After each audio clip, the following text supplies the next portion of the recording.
Ukrainians preparing to celebrate the new year as best they could were hit by another wave of Russian missile attacks on Saturday. The majority of targets struck appeared to be civilian structures, including a now uninhabitable hotel. The attack wounded at least 28 across the country and killed one, Kyiv Mayor Vitaly Klitschko said. According to Valery Zaluzhnyi, Ukraine's commander-in-chief, 20 cruise missiles were fired from ground-based launchers and Russian Tu-95 MS Bear strategic bombers flying above the Caspian Sea. 12 of the missiles were shot down by Ukrainian air defenses, 6 alone above the skies of Kyiv, Zaluzhnyi said. However, an unknown number struck inside Ukraine. The total is as yet unknown because an unspecified number of the munitions malfunctioned and crashed somewhere inside Russia, according to Ukraine's general staff. Whole sections of the Alphavito building collapsed, and rescue workers combed through the rubble, searching for survivors. Casualties appeared to be light because the hotel was largely unoccupied. Windows in the nearby National Palace of Arts, a large, Soviet-era concert hall, were blown out in the blast. Ukrainian explosive technicians were in the process of recovering remnants of the missile from the large crater, and volunteer groups distributed aid, a darkly familiar routine now for all involved. An elderly man died in the strike, the one confirmed fatality in today's attack, according to the mayor. The first explosions in Kyiv were heard at around 2 p.m. local time, and the targets, so close to the city center, seemed designed to sow both terror and physical damage just hours before the holiday. This year's festivities in Ukraine are likely to be limited by curfew, air raid sirens and more potential strikes. Despite the destruction on Saturday, the barrage of 20 missiles was a fraction of the 84 munitions Russia fired into Ukraine on October 10, at the start of its campaign to destroy critical civilian infrastructure as temperatures plunged. In Kyiv, many residents again took shelter in the city's cavernous metro system, which was originally designed to double as a fallout shelter by its Soviet architects. Residents who remained above ground counted at least 8 booming explosions in the center of the city. The majority were evidently successful interceptions by Ukraine's air defenses, including newly supplied advanced Western systems such as the German Iris-T and the American/Norwegian NASAMS. Russia attacked Ukraine with 16 Iranian-made drones overnight, with 7 of them targeted at the capital, Kyiv, Ukrainian officials have said. All of the drones were destroyed, according to Kyiv's military. A day earlier, on Thursday, a wave of Russian missiles was fired at cities across the country. Russia says it has been striking energy and military targets to weaken Ukraine's capacity to move army reserves and repair equipment. 5 of the drones were shot down in the air and 2, on approach, said Vitaly Klitschko, the city's mayor. No one was reported injured in Kyiv, but windows in 2 buildings were damaged, Mr. Klitschko added. A fire was also started by one of the drones in a 4-story administrative building, according to the presidential office. Ukraine's armed forces said the country had been hit by more than 180 strikes of different kinds in the past 24 hours, mostly on energy infrastructure, according to President Volodymyr Zelensky. At least 3 people were killed and 6 were wounded, according to Ukrainian Interior Minister Denis Monastyrsky. Moscow's defense ministry described it as a massive strike against military sites using long-range high-precision weapons, adding the goal was achieved, according to state media. Most were repelled, but there were power cuts in Kyiv, Odessa, Kherson, Lviv and other regions, said Mr. Zelensky. He stressed it would have been much worse without Ukraine's air defense systems. It is believed Russia has been using Iranian-made Shahid-136 drones in the Ukraine conflict since mid-September. Iran has denied this. Each drone has explosives in a warhead on its nose and is designed to loiter over a target until it is instructed to attack. Ukraine's presidential advisor, Mikhailo Podolyak, described Thursday's strikes as evil and accused Moscow of seeking to destroy critical infrastructure and kill civilians en masse. Moscow has repeatedly denied targeting civilians in its missile strikes. However, President Vladimir Putin has recently admitted that Russian troops have been hitting Ukraine's critical energy facilities. The government in Kyiv has pleaded with Western leaders to provide it with additional air defenses, and U.S. President Joe Biden recently agreed to supply its Patriot system. Russian forces launched attacks against at least 4 Ukrainian regions, Donetsk, Kharkiv, Kherson, and Dnipropetrovsk oblasts, over the past 24 hours. Russian attacks killed 4 and injured 7 in eastern Donetsk Oblast, according to the oblast governor, Pavlo Kirilenko. multiple settlements in the region, including the embattled city of Bakhmut, came under fire, Kirilenko said.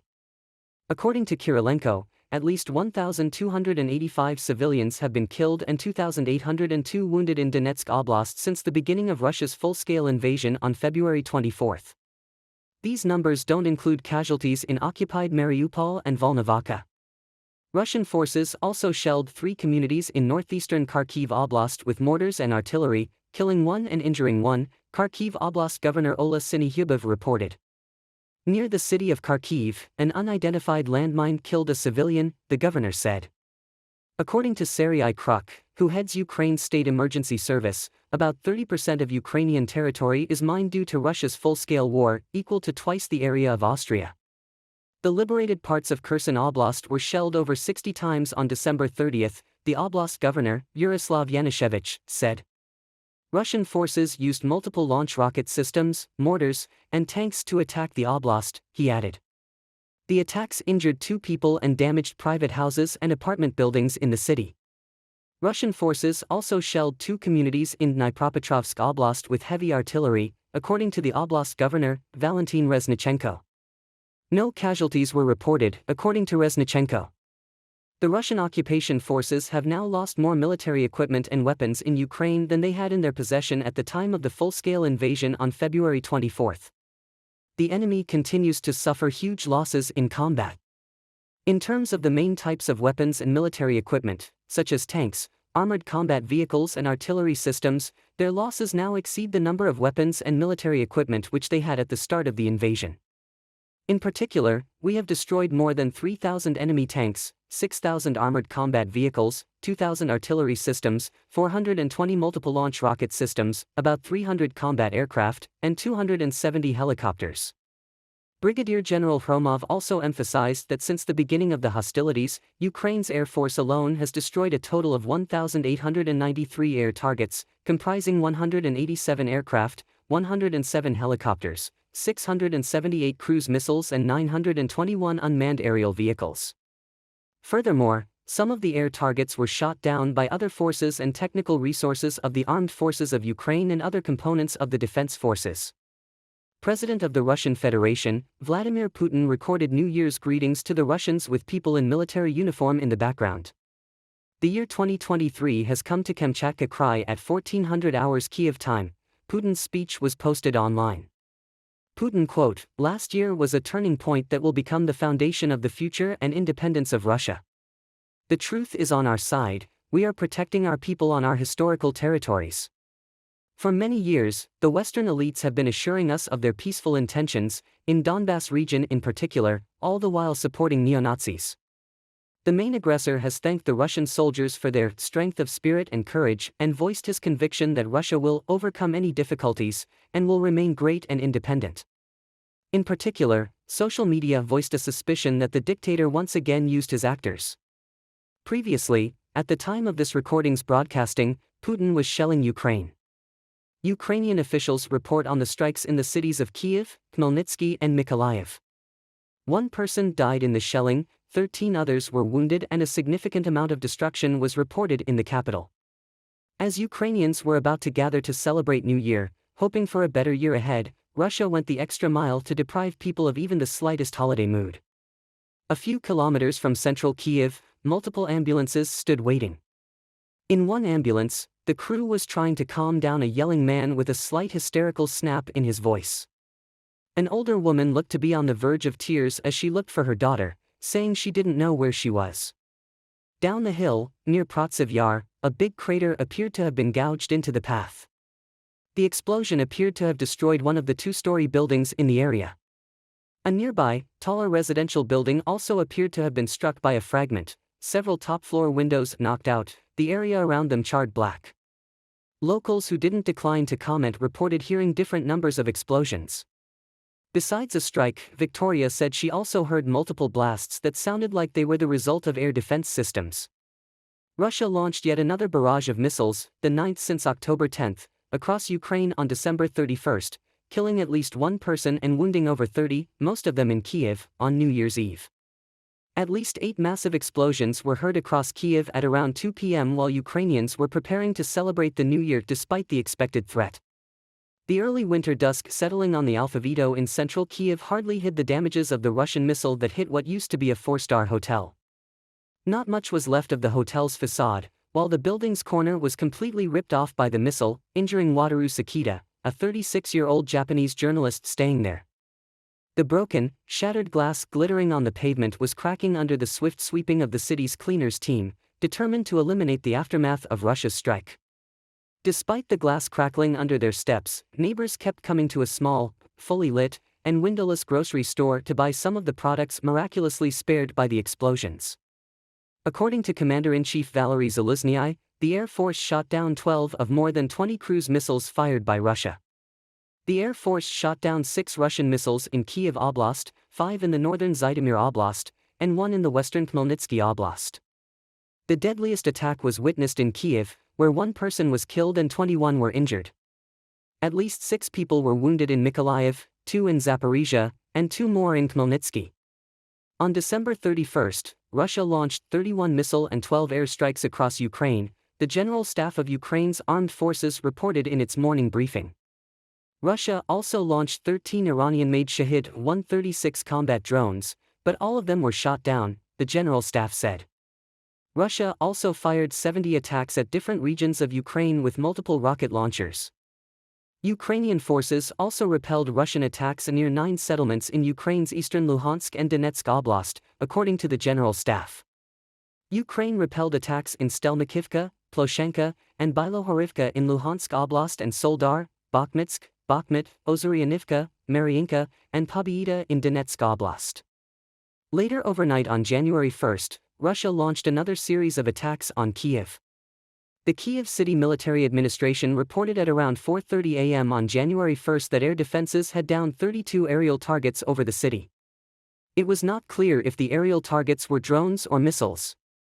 After the beginning of Russia's full-scale war against Ukraine, Russian dictator Vladimir Putin intensified his gas war against the European Union. On March 23, he ordered payments for gas supplies made to unfriendly countries to be made only rubles. With his decree, Putin obliged companies from such countries, primarily European ones, to open 2 accounts in Gazprom Bank, 1 in euros and 1 in rubles, and warned that payments for gas would not be credited until the euros were converted into rubles.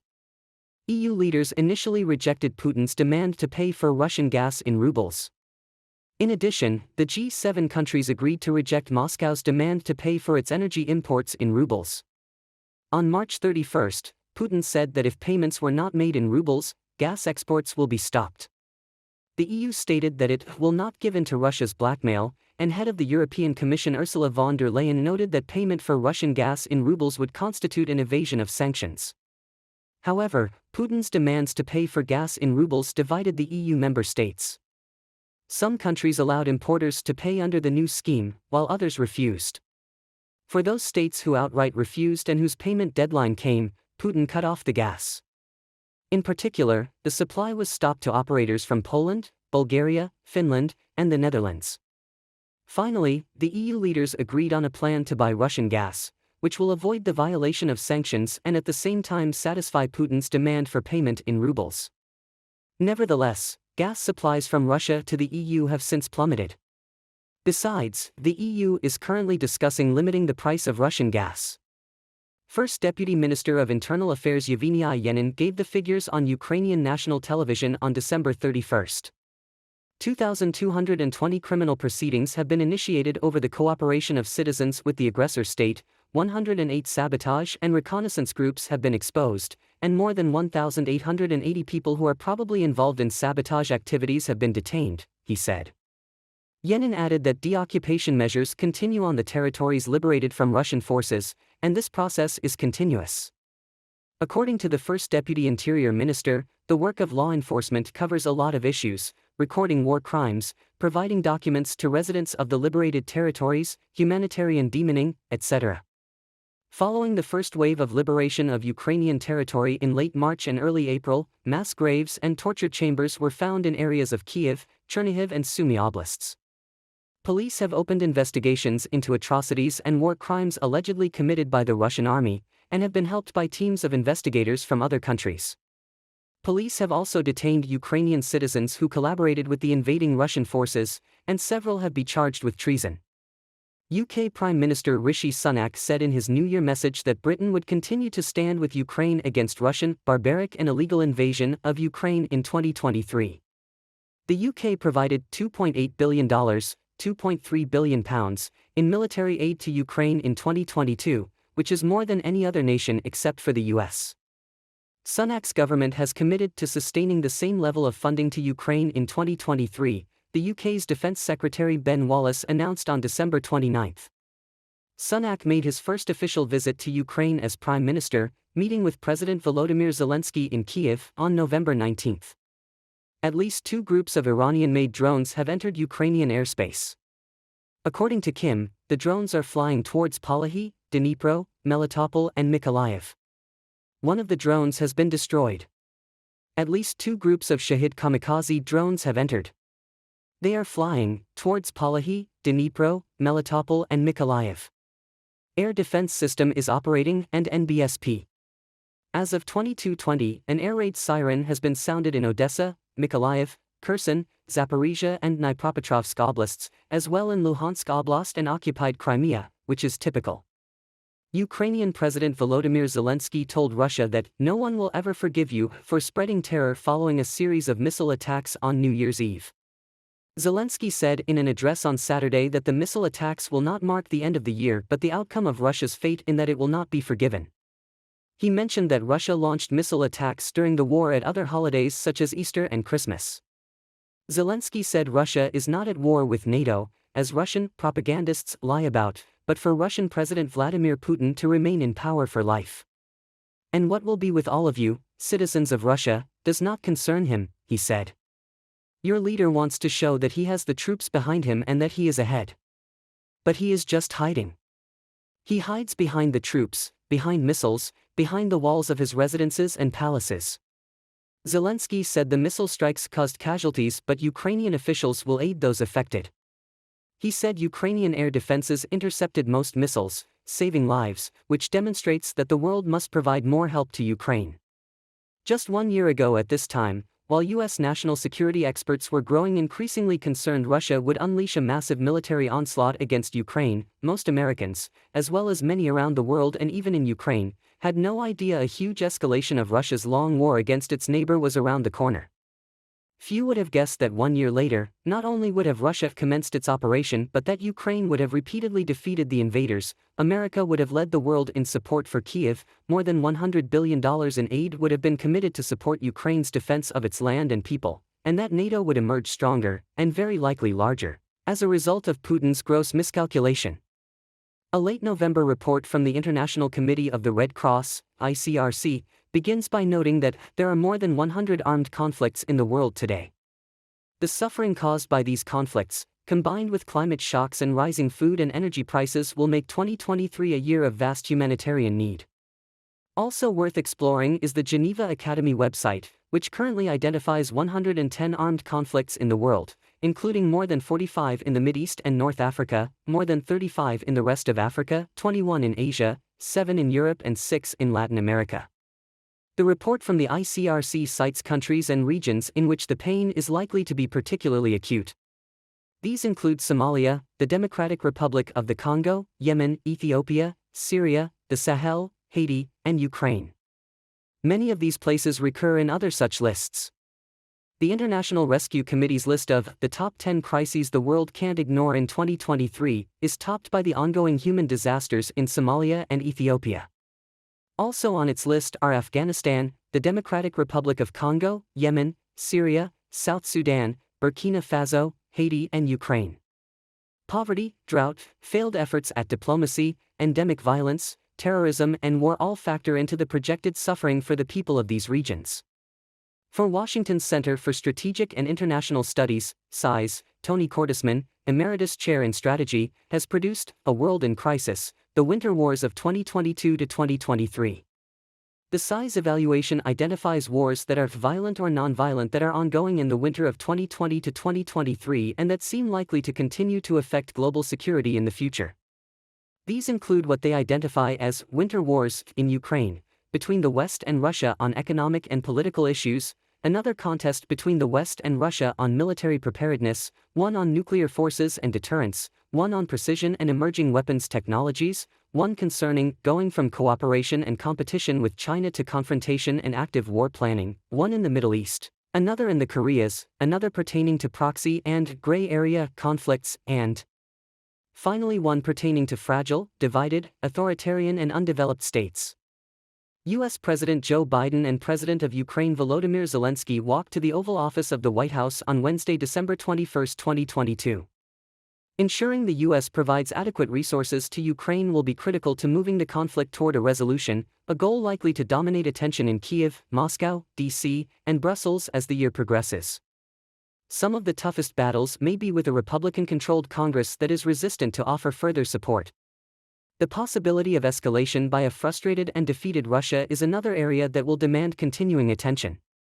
Further, Russia is likely to continue to use its energy leverage to penalize the West for its support for Ukraine.